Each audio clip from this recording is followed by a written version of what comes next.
Hey guys, Eric and Roth here. After a holiday weekend, so this is going up a couple days after the last Breaking Bad episode, Rabid Dog aired. Which is why it's late. And we're going to hone in on a couple specific topics here, things that we're thinking about now as we're only 4 weeks away from the finale of the show. I was thinking about that today and I was bummed. We're all going to have some less, we're going to lose something in our heart when Breaking Bad is gone. But of course, everyone's wondering how it's going to end, and a lot's in play right now. One thing this episode really underlined, though, is Hank kind of, he's going really far. You know, he wants to get Walt, and it's almost becoming dangerous how much he wants to get Walt, and is so, you know, just honed in on him to the detriment, you think, maybe of other safety. I don't know. What do you think? Oh, yeah. I mean, I think that at this point, Hank wants Walt more than he wants air, more than he wants anything, you know? And more than he wants minerals. Maybe. I'm not going to go that far. All right. I'm not going to go that far. He probably still wants minerals a little bit more. Okay. But here's the thing, is that he is, and I think it's very clear, he is now Walt's mirror, because everything he's doing is in the name of this is what is right, and I know it's right, and everything that Walt is doing is this is in the name of my family, and I know it is. But truly, the real issue with both of them is ego, hubris, right? Because Hank feels so betrayed and so personally betrayed because he didn't see it. You know that on some level that his ego is simply bruised, and he is willing to sacrifice Jesse and to sacrifice an innocent life just as long as he gets. Well, and there's a question about how innocent he is. Right. That's what I'll say. I will say I don't think we're at the point yet where we could say, you know, Hank is as bad as Walt. Sure. Because yes, he was pretty stone cold there about Jesse, about basically saying, hey, if he dies, he dies. That gets us Walt too. But, you know, you have to look at it from his point of view. You know, we're sympathetic to Jesse, but Jesse, who just confessed everything to him, is a murderer, is a drug dealer, you know, has done a lot of terrible things himself. I still don't think Hank is at a place where he would use something like Brock.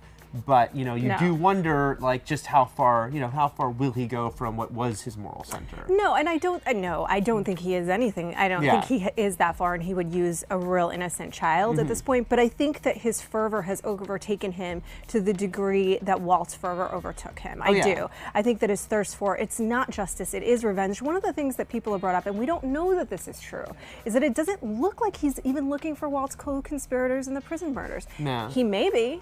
But his real focus is Walt, who's going to be dead soon anyway. And I'm not saying that doesn't mean he shouldn't go after him.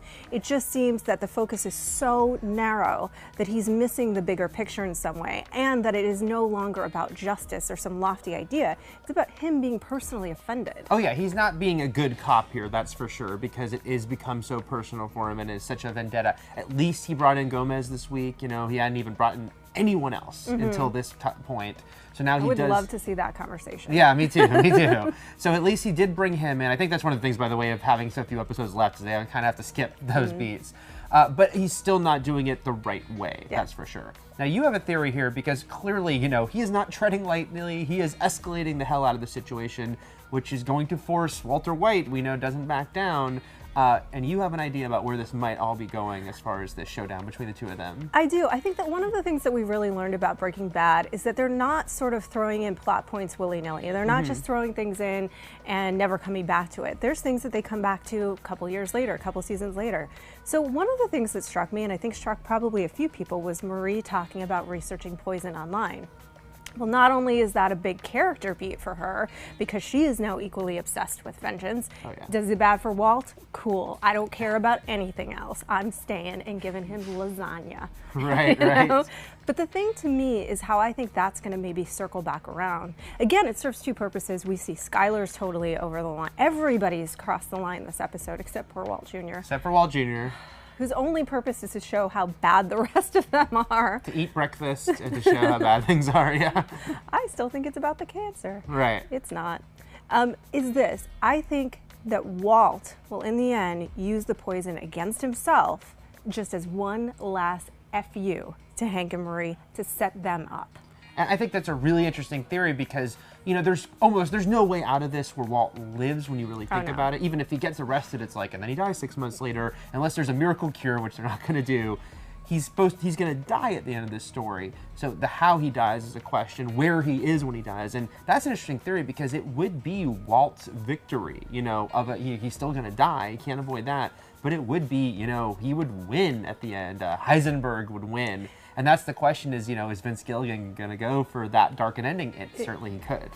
This is the thing that strikes me about that. Two things. One, you would say, well, he would have to know that Marie was researching. No, he doesn't. Jesse taught us that he doesn't have to know that, and he could still win because he's luckier than you. He's very lucky. He's very lucky. He got lucky this episode when Jesse mistakenly thought that guy was there to do a hit. He could have incriminated himself in that moment. He was ready to do it. He was ready to talk about Brock's poisoning to Jesse, who was wiretapped, but luck got him out of it. So no, that could happen and work out just through luck. But here's the other thing. If he wins in that way, if that is the big last FU, then it's either highly moralizing or has an anti-moral lesson in the sense. Either nobody wins, according to Vince Gilligan, because nobody deserves to win and everybody's wrong, or there is no rhyme or reason and evil can out.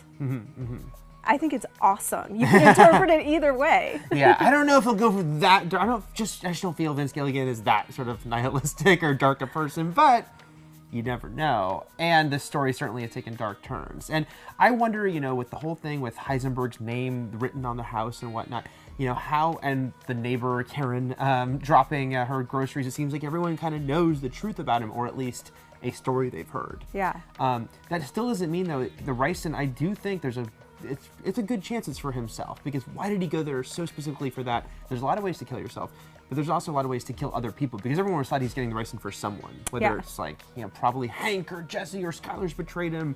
He's got it, but again, why the Ricin at that point, especially if his name is out there, you know? And speaking of other ways to kill people, he's also got the gun. You know? And so I feel like he will go out in some kind of blaze of glory where he kills a bunch of people with weapons and then takes himself out to frame Hank and possibly Marie. Right.